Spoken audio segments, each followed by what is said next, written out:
colleagues present, the Chair, Law Society of Kenya, Nairobi branch, the County Commissioner, Nairobi, the County Attorney, Nairobi City County, our critical justice partners, the ODPP, the DCI, the National Police Service, the Kenya Prison Service, the Probation Department, and the Children's Department, representatives from civil society and human rights organizations, distinguished ladies and gentlemen, good morning once again. When I look around this room, I don't just see stakeholders. I don't see titles or institutions or job descriptions. I see guardians of the social contract. I see men and women whose work determines whether an ordinary citizen walks in a courthouse with hope or with despair. It is therefore with great honor and deep humility that I welcome you all to this inaugural County Court Users Committee meeting convened under the supervisory jurisdiction of the High Court at Kibera. Today is not another institutional gathering. Please don't let it become one. Today is a statement, a collective declaration that justice in Dagoretti, in Kibera, in Embakasi is not the business of judges and magistrates alone. It cannot be. It is the business of every person in this room and every citizen who lives, works, and seeks protection within the boundaries of our courts. The County Court Users Committee framework established under the NCAJ is not ceremonial. Don't mistake it for one. It is a governance platform, an accountability platform, designed for moments exactly like this, to bring the entire ecosystem of the justice chain around our table, united by one purpose, to ensure that justice is not only done, but accessible, timely, and trusted. As the presiding judge of the Kibera High Court, I exercise supervisory jurisdiction over Kibera, Dagoretti, and JKIA Law Courts, together with about 20 police stations within these areas. These courts sit at the heart of some of the most dynamic, densely populated, and socially significant parts of Nairobi County. They serve millions of Kenyans every year. Ordinary wananchi seeking justice, victims protection, accused persons demanding fair trial rights, children in conflict with the law, investors, families, small businesses, travelers, advocates, and the most vulnerable members of our society, people who look to the judiciary as their final refuge, their beacon of hope. But let me be honest with you. I would be failing in my duty if I stood here today and spoke only of beautiful aspirations without first confronting our realities. We meet today under the lingering shadow of June 2025. We all remember the flames. The courts under my jurisdiction faced unprecedented threats to our physical infrastructure and institutional integrity. Those were not isolated events. They were a mirror held up to all of us, reflecting the depth of public frustration, the vulnerability of our state institutions, and the absolute urgency of our shared responsibility. At Dagoretti Law Courts, a court that serves thousands of ordinary Kenyans, sections of the building were vandalized and partially burned. Files, records, and the tools of justice were placed at risk. Operations were disrupted. Those who needed the court most, persons seeking bail, those appearing for hearings, victims waiting to be heard, and families waiting for justice were turned away. At Jomo Kenyatta, situated within one of Kenya's most sensitive national security and economic zones, the threat of protesters overrunning the airport access zone jeopardized not only the court, but national security and international commerce. It was a stark reminder of how interconnected our institutions truly are. At Kibera Law Courts, if you may recall, in the heart of the community that has historically felt on the margins of the justice system, demonstrations disrupted proceedings and placed at risk judicial officers, litigants, advocates, staff, and members of the public. Let me be brutally honest with you. Those were not just attacks on physical buildings, they were attacks on the promise of Article 159 of our Constitution. What happens when a courthouse is forced to bolt its doors due to insecurity? Bail and plea processes freeze. Victims of crime are left stranded. Suspects languish in cells without their constitutional timelines being met. Justice ceases to be a right and becomes a privilege. These events taught us a powerful lesson. Courts are not isolated islands. They are direct mirrors of the social, political, and economic health of our communities, and they must never be left to face these storms alone. And that's why you are all here. Yet, even as the demand for justice grows exponentially, our courts are operating under immense strain. Justice must not only be done, but it must be administered in an environment of safety, health, and human dignity. As I speak to you today, the physical state of the infrastructure across our jurisdiction is in a severe crisis, directly undermining public confidence. At Jomo Kenyatta, under Honorable Bab Owino, and that's why I invited you, one of the busiest and most strategically located courts in the country. Court 2 operates from chambers, a 10-by-10 room, because there is no designated courtroom. Judicial officers conduct proceedings in spaces never designed for public hearings, exposing both staff and court users to operational and security risks. The court also suffers from dilapidated infrastructure, persistent roof leakages, and flooding during rainy storms. At Dagoretti Law Courts, there are no public toilet facilities for court users. They have to run back to their houses and come back to court. Sometimes they do their business just behind trees and buildings. Files and exhibits are stored in staff working areas because there is no proper registry space. The station struggles with inadequate office space and persistent water shortages due to a non-functional borehole.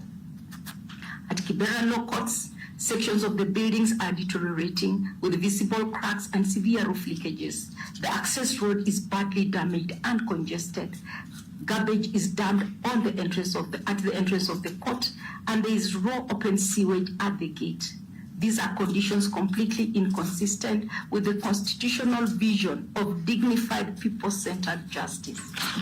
The condition of our courts today reflects a broader national conversation about access to justice, about the dignity of public institutions, about constitutional governance. These are not merely infrastructure problems. These are justice challenges.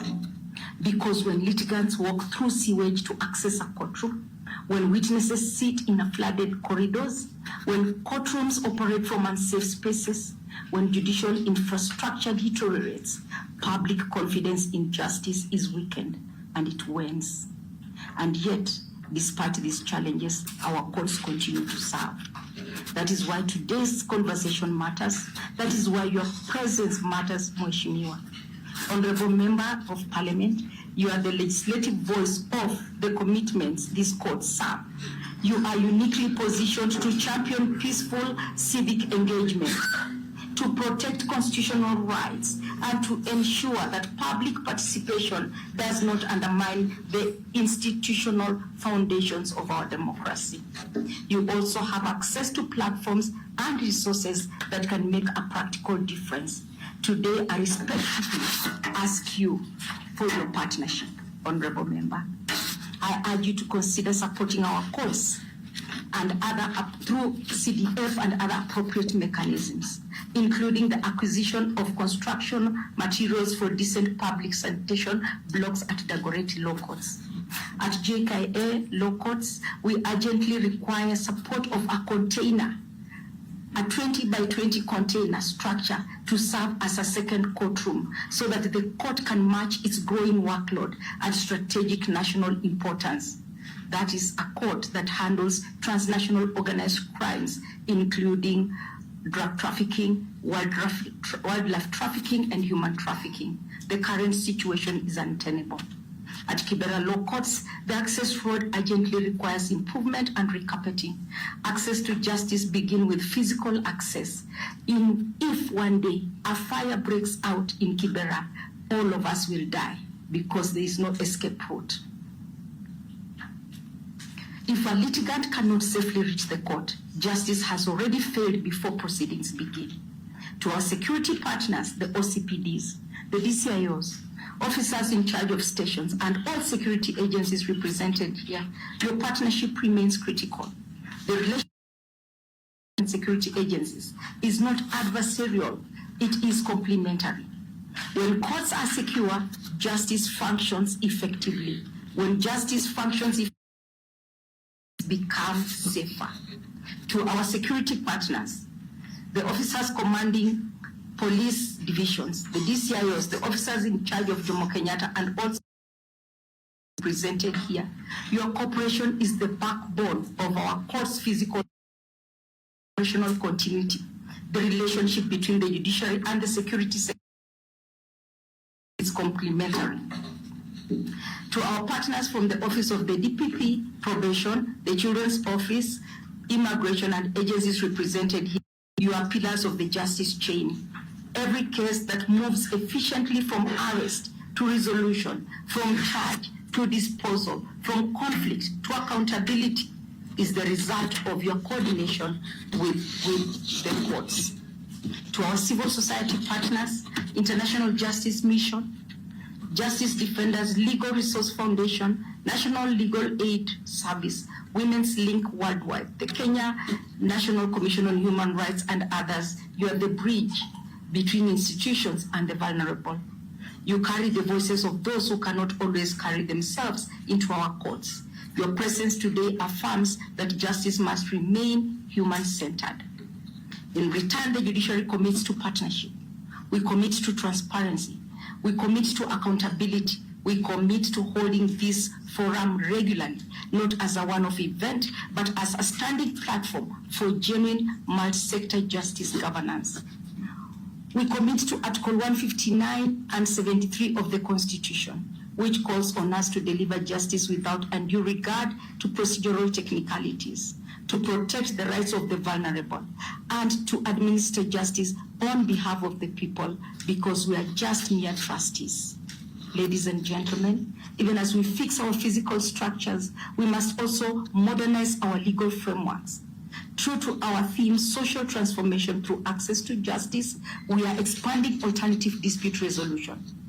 Under Article 159(2)(c) of the Constitution, the judiciary continues to embrace alternative forms of dispute resolution as an essential pillar of accessible, people-centered justice.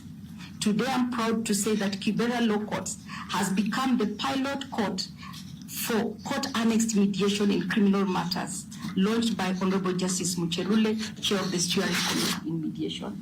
This initiative is not about weakening the criminal justice as I address the DPP.